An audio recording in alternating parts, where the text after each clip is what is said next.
I'm Madeleine Harvey, and thank you so much for joining me today.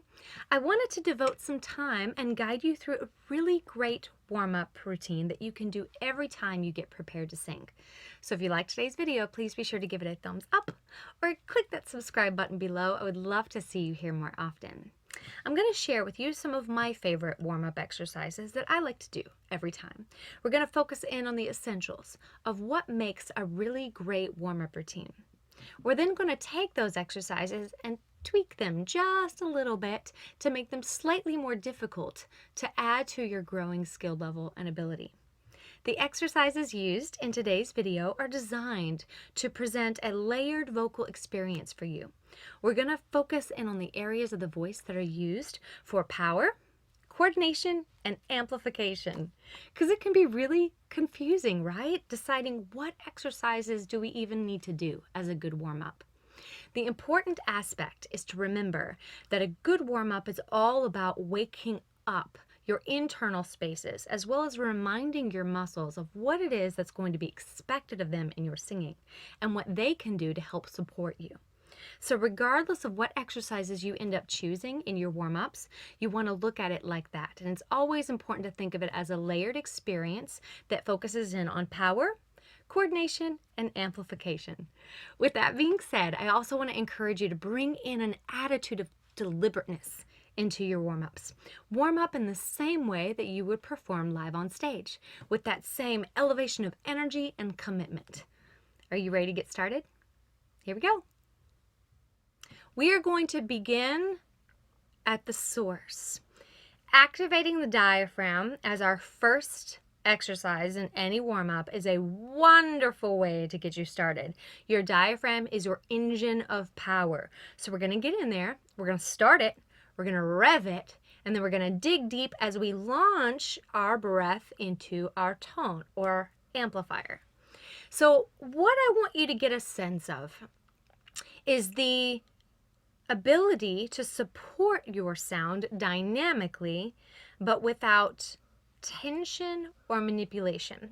Better said, we are getting in there, we're going to observe, but we're going to let go of the control. So how do we do that?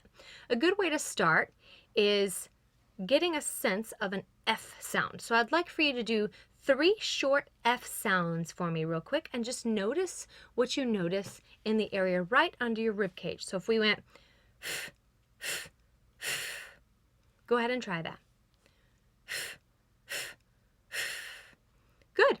Very, very good. You probably noticed that your diaphragm contracted in response to that consonant. There wasn't much that you had to do.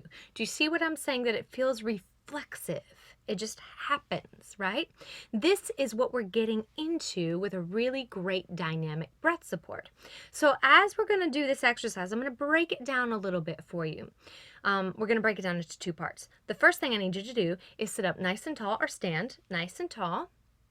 And then I want you to sort of pretend that you get sort of punched right in your solar plexus and fall back. Very good. This is horrible posture for singing, but please play with me here. We are going to just let go of our abs. That really great feeling when you just let go of your belly. Maybe you've had too much to eat. But in this position, we can relax our abs and we can get a sense of the interior workings of our body. Yeah, get a sense of that. Just feel the space under your rib cage. Excellent. Very good. Very good indeed. So now we're going to sort of mimic a baby bouncing on a lap, okay? Because now we're about to apply some voice to it, but we don't want to lose support. So we're going to mimic a baby bouncing on a lap with our mouth completely closed. I would like for you to just feel like a hum, like this.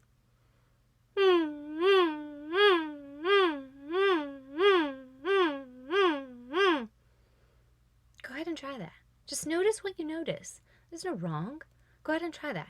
Feel that as you're so downshifted, so relaxed, that little lift of the diaphragm is enough to just sort of move the body a little bit, just a little bit. We're not going for flailing. Just a little movement of the body in the same way that a baby would bounce on a lap. So from here, let's try that again. Let's try a different pitch.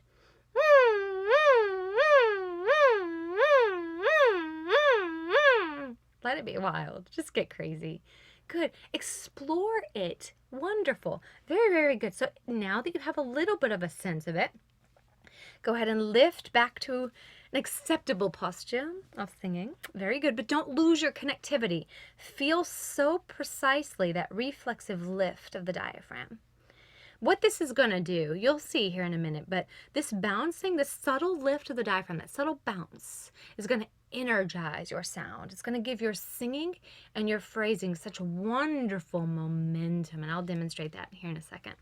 So here we are. We're going to adjust our tone into a whoo, very Oxford, England, whoo, whoo. Now, not necessarily the collapsed version that some Americans will attribute, like who, who, who. We want whoo, whoo, whoo, whoo, whoo, whoo. Now you'll notice that this shape defaults a little bit to the head voice, which is totally fine. Totally fine. It's completely safe. But what we're going to do, now that we've got that sense of the lifting from the diaphragm and the shape of our tone, of our face, is we're going to rev, we're going to bounce on the note 5 times, like whoo, whoo, whoo, whoo, okay? And if you're a visual learner, or if you like to conceptualize visually, I want you to imagine that our sound is like a child drawing waves of the ocean, just like a series of triangles.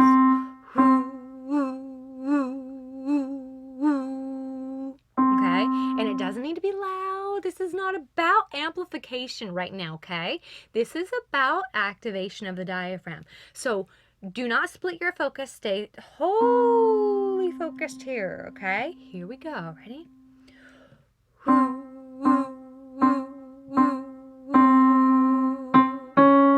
Feel that lift coming from underneath. It's a subtle, even bounce.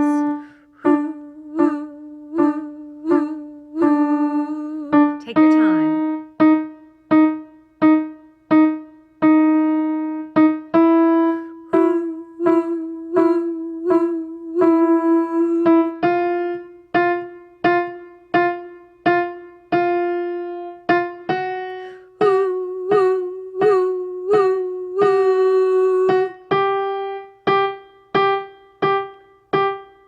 Good, feel that?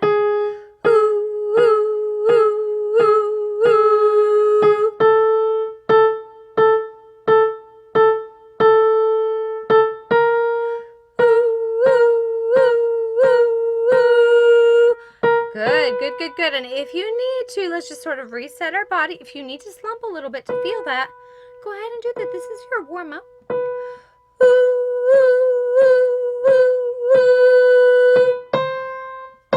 Feel that lift.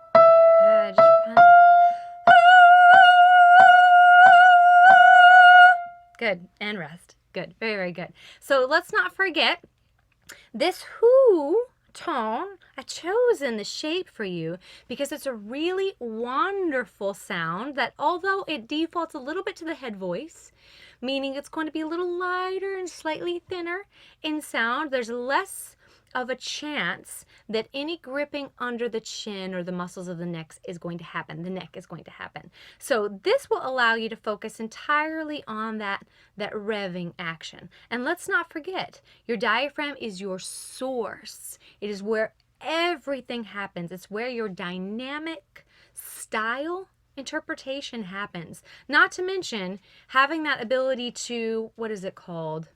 Diaphragmatic dexterity will give you a lot of vitality for other artistic things such as style, interpretations, licks, trills, runs, riffs, and vibrato. Okay, so I did say a second ago that I would give you a demonstration of how this sort of like subtle bounce in a sound sounds in a like a song. So let's see here in my mind.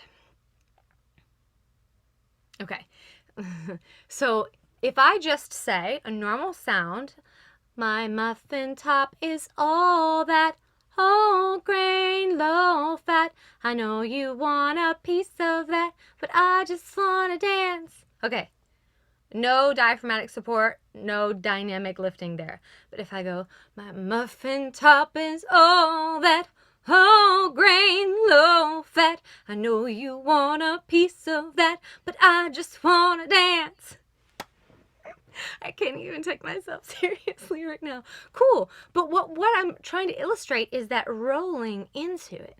So as you're playing with it, feel that you can always slide that scale in terms of a little bit less, a little bit more, but go to the diaphragm for absolutely everything that you need. Okay, so now let's talk about turning this exercise into its more difficult counterpart. We actually started on the slightly more difficult counterpart. If you find that that who is good for you, then what you're going to want to do is graduate your space. So starting from who, then you can go into and then into an ah of a more open tone. But what you want to do is make sure that you can have that consistency of that bounce. You're not going to want to control it in the muscles of your neck. You're just going to want to breathe through it, okay? Another thing that you can do is just close your mouth all together and hum. Can you hear that style in play there? And then if you're looking to get a little friskier, you can move it into a lip trill.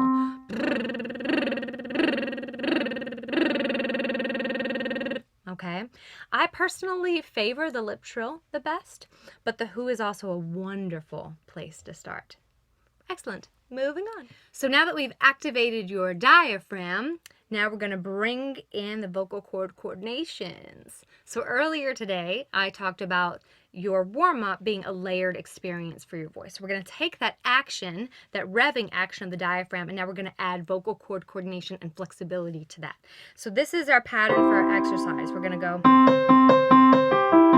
okay, it's very fast. But let me assure you, this quick, rapid movement of jumping from high to low to high to low to high to low is going to increase, it's going to make your vocal cords adaptable, shapeable, moldable, flexible, and quickly, right? Because music is all of those things, all of those things.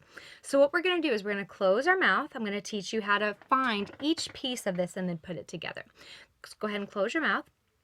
Take 2 fingers, put them on your chest. Give me a little grunt. Can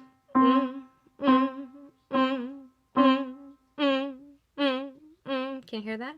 It's a little grunt. It's a deeper chord coordination, a little bit more muscle fiber. And then we're going to use that rev of that diaphragm to launch the tone into the face. You feel that? I'm using that diaphragm to move my voice. Cool. And I'm just going to go back and forth, back and forth, back and forth. When you do this, you're building wonderful chord strength. Very important to think of that. So go ahead and place your fingers here. Little grunt. Fingers here.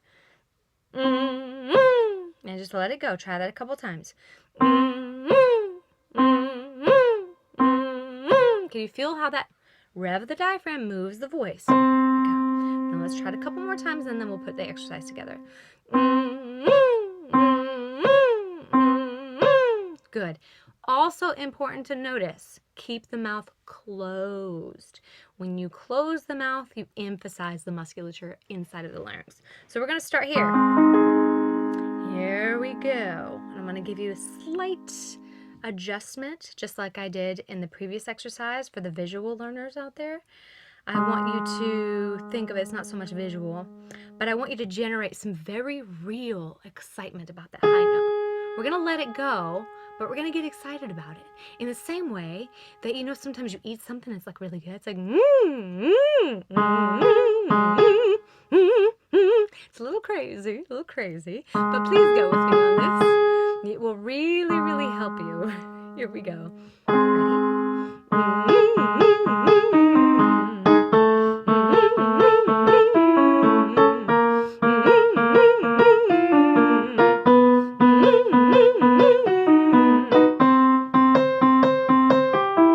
Good. Just pausing for a second. You feel that? That higher note happens because of the revving of the diaphragm.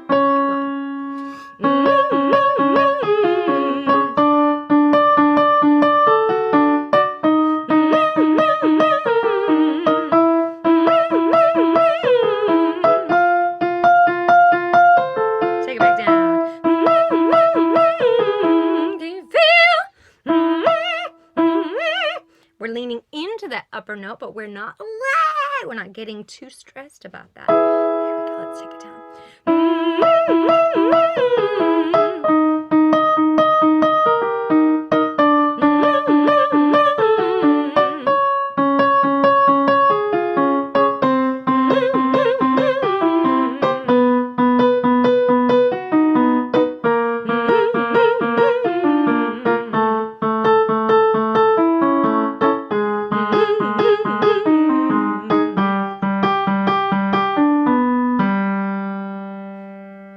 Very good, very good.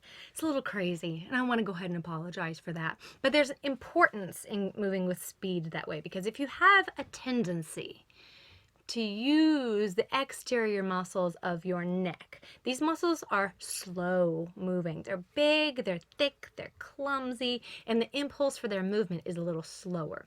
So when you are able to move quickly, focusing on using that diaphragm to launch the sound into the face, there's less of a likelihood that you're going to sort of catch the sound before it gets into the head. So think of it like that. And then gradually speed it up if that's your fancy. Okay? To make it a little harder, it's already hard as it is, but if you'd like to make it a little bit harder, simply open your mouth and just see what happens. Pretty dramatic. But I do want to emphasize that when the mouth is closed, it gives the interior muscles of the larynx the workout. So this truly is a vocal cord coordination workout. But it's wonderful in building chord strength and releasing tension from the higher notes. Wonderful. Let's move on. And now we arrive at amplification. This is going to be awesome. We're going to play with the NG sound, but we're just going to tweak it just a little bit so that we can be very punchy, very awesome with our voices. But let me explain why NG is important, just exactly what we're going to do with it to make it crazy, and why that's important as well, and then we'll get into the exercise. So NG is considered a sort of miracle sound in the vocal world. And it's a wonderful way of sort of getting to know the elusive resonator that's referred to as the mix. Now, the mix, in how we're going to explore it today, is that space in our throat where our throat meets our nasal cavity. So we feel this sort of concave action happening. And that back here is our sweet spot. So in order to really understand amplification of tone, you have to work with this resonator, with the mix, with the NG. Now simultaneously, the NG removes strain, removes pressure, removes tension from the throat. So it's wonderful. So let's break this down. Go ahead and say the word sing for me. Go ahead, nice and slow. Sing. Probably noticed a couple of things. Probably noticed how the tip of your tongue stayed connected to the bottom teeth, the back of the bottom teeth, but the heel of your tongue sort of lifted to touch the soft palate. This shuts off your mouth as a resonator entirely, which is very important when isolating the mix. Now, if we say sing a couple more times, you probably notice sing, that the NG also has a tendency to sort of default to head voice. Now this is also true, but we're not going to fight it. We're not going to resist it. What we're going to do is reinforce the mix through the head voice so that that part of the voice can be just as strong as your chest voice. So if you're familiar with my videos, you're probably already familiar with the fact that I really enjoy what I call a temporary coordination. Now, temporary coordination is just sort of a means to accentuating one resonator so that it can eventually become strong enough to assist in the balancing of the other two. So you might have noticed you have a dominant area of your voice. Let's just say it's your chest voice.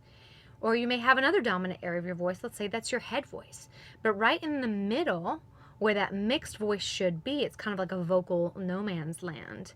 So what we need to do, it's entirely possible that we need to over accentuate the mix so that it can become strong enough to really blending and balancing all three together. The mix is really the glue that holds the other two together. We're going to feel that. And when you bring the mix into the equation, you can hear a distinct presence of all three resonators within your sound. And they sort of share the responsibility for the tone. You don't hear one is too much than the other. You hear just such a lovely mixture of all three. So to find this through a temporary coordination, through in G, what we're going to do is we're going to say in G, and we're going to put it in a vocal exercise, but we're going to say it as if we're cats about to fight.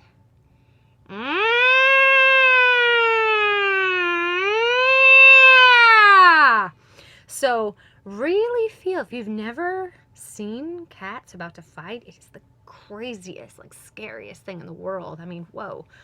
So we're going to accentuate and amplify the sound off the back here. It's called pharyngeal, the type of sound that we're going to play with.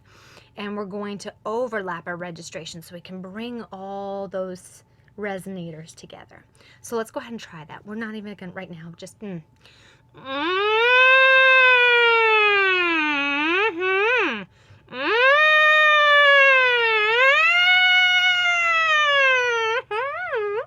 Hear that? We can hear the revving of the diaphragm.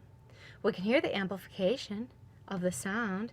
We can also hear the coordination, but nothing is losing balance. Everything is maintaining balance, so that's crucial. So as you play with this temporary sound, I really want you to give yourself permission to play. Go for it. The more you can feel, the more you make obvious to your body what that feels like, the stronger your mix becomes. And like I say, it's the glue that holds the other two together. So as we start here, and we're just going to sort of play around the piano. So we're not going to go, We're going to be cats about to fight. So here, actually, let's start a little higher, shall we? Let's start here. Feel that?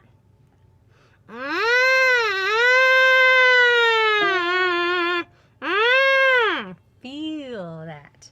Good. Go ahead and just play with me. Play with me.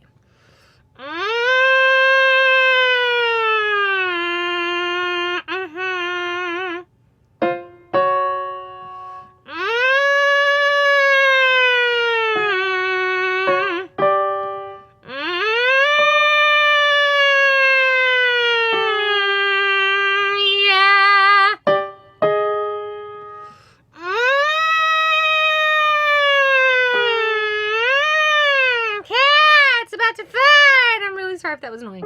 Here we go, but really go for that.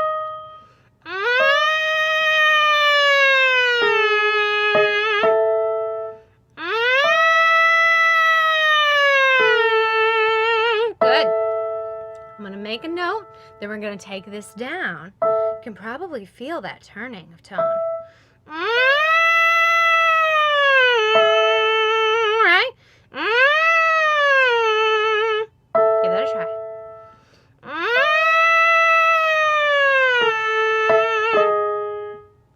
Turn into it. Cat about to fight.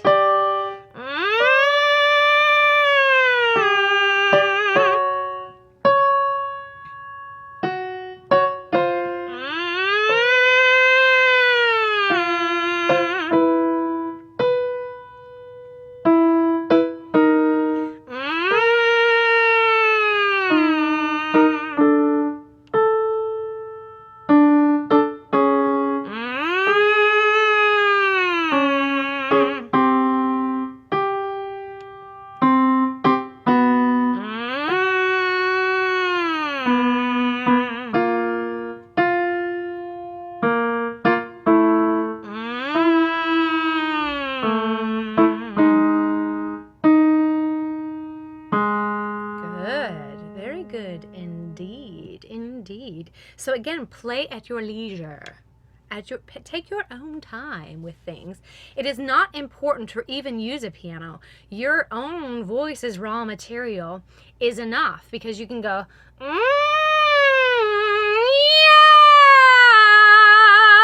You can hear a distinct presence of the three resonators sort of coming together to share responsibility for that shifting nature of tone.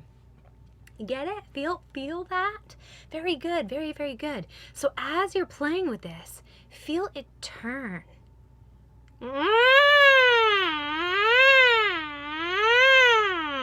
This will really bring you into amplification. So it's kind of by means of really isolating that one spot. So don't be in a hurry to drop the mouth or open the mouth, or just go, try it once and then jump into an open tone. This is something that you really have to work with. That mix is something that we really have to work at, because it is the glue that holds all three resonators together. And again, they share responsibility for the overall tone. So it's going to need some work. It's going to need some steps and some nurturing. But when you are ready, I'm going to show you what you can do to make it a little harder. When you're ready, I want you to use tone, to use shapes.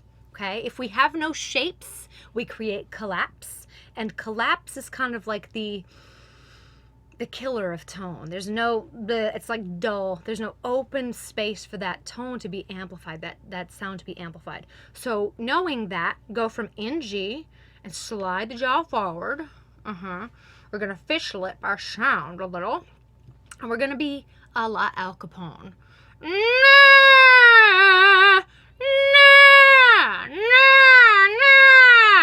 You're wanting to find, by way of your own acoustics, your own head, what feels very pingy, what feels very alive in terms of resonance. But when you find it, you really want to milk it and keep that tone open in the same way that you would play an instrument.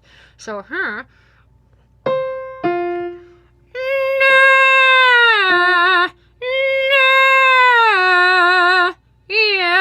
and then build your sound around that shape. So when you're ready, and you're maybe using this video to warm up, I want you to use the n in place of the ng, cats fighting. But when you are ready, take your time, my friends. But there you have it, your 3 exercises that you can use in your warm-up every time. I hope that you found this video helpful and chock full of resources for you. If you liked it, please be sure to give it a thumbs up or click the subscribe button below. I would love to have you as a member of my musical family. And if you have any questions, don't be a stranger. Leave them in the comments below. Thank you so much for joining me today, and I will see you next time. Bye-bye.